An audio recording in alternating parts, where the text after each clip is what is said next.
Now you can search for new episodes by subject matter at londonreal.tv. Brought to you by Squarespace, the all-in-one platform we use at London Real.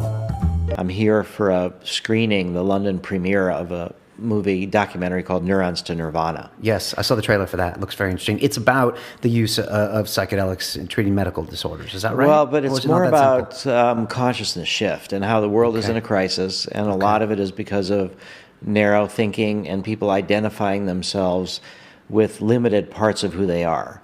So they would identify themselves as part of their religion or their nationality or their gender or their race or their football team, and then there's the us and them, and then that leads to dehumanizing others and not being sympathetic with others and greed. And so it's a real macro look at the effects of psychedelics breaking down some of these barriers. And through the psychedelic unit of experience, which people you sort of move through certain levels of consciousness, and with psychedelics, usually the first is kind of certain perceptual changes. Not so much with MDMA, but with the classic psychedelics. There's more visual changes. People's imagination is more fluid. Their ego processing is breaking down.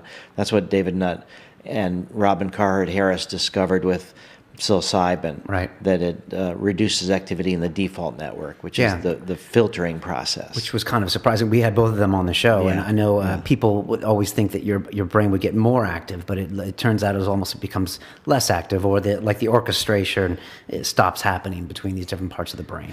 Yeah, well, the default mode network is sort of synonymous in a way with our ego. Okay. And with the things that we need to do as a human being in the world getting through the day. And so there's so much information that our brains are perceiving all the time that we decide not to attend to because it's not fundamental for the tasks that we have to do, or it's not novel, we know it's not dangerous. Right. So with psilocybin reducing activity in the default mode network, then the filtering systems are slowed down and you get a flood of material that you're perceiving all the time but don't pay attention to. Right. Okay. And that gives you the sense of sort of a broader consciousness and the sense that there's more going on in your brain all the time. Right. So you stop thinking about, I have to eat this, I have to make sure that guy doesn't kill me, and you can start thinking about, what is my relationship with the society? What is happiness? Why are we here? Yeah, and you start feeling energy patterns connecting things, and you start feeling that there's this unified force. Not everybody, but this is often the reports. And these are why these drugs have been used for thousands of years, too. People end up this more sense of the connection of things. And once you realize that you're part of nature, that you're part of the human family, you're part of life on Earth, and that's more fundamental than your ego, which is kind of a later development, then you realize that people who may be a different race than you or a different religion than you have more in common with you than they have different.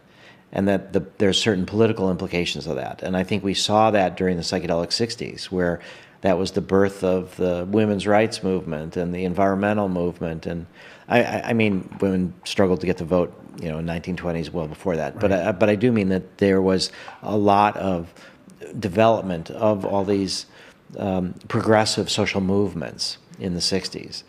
And a lot of it came from when psychedelics go right, when people had this unit of consciousness and what that meant to them. Right.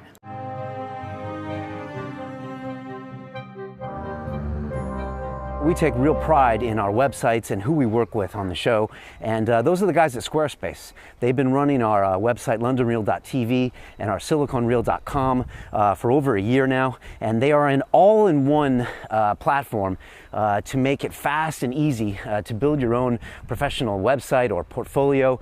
These guys have the tech down. It's drag and drop.